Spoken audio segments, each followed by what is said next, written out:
just got home with our first baby boy, Graham. Here he is. Mom, first thoughts? It's amazing that we're home now. We're a family. Once Graham was born, it was like he just looked so perfect. Graham met all of his developmental milestones. How do you feel now that you've rolled over? Everything was so like clockwork in that way developmentally that we didn't notice the few things he wasn't doing. I had gone to the 15-month pediatrician checkup. As soon as she came in the door, I saw this look on her face. That was our introduction to the word autism. As soon as I knew there was a possibility, I went into go mode, and everything kept telling me the younger they are, the better. You get this diagnosis and you enter this world and you're just looking for somebody you can trust.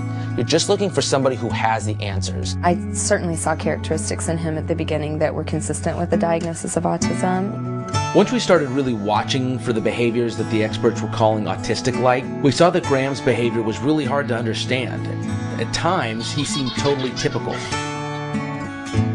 I looked at this 16-month-old little boy, and I didn't see autism.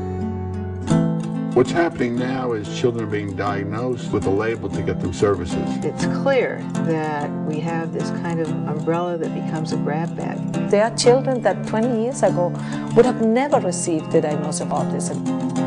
I saw a little guy with a mixed up central nervous system. I was on a treasure hunt, and everything was a clue that led me to the next thing. It was like insight, and now we move over here. Insight, now we move over here. And then I had this pivotal experience with Graham. I literally got into his crib, and we spent, I don't know, like a half a minute just laughing and giggling and looking at each other, and connected with him in a way that I just thought had to be good for him. It had to be good for our relationship. It had to be good therapy. So I started to do some research into, is there another way? When I read Greenspan's book, he described all the gray area, and in that gray area, I felt like I found Graham. So we have to improve the system, and these people take the lead on this appearance.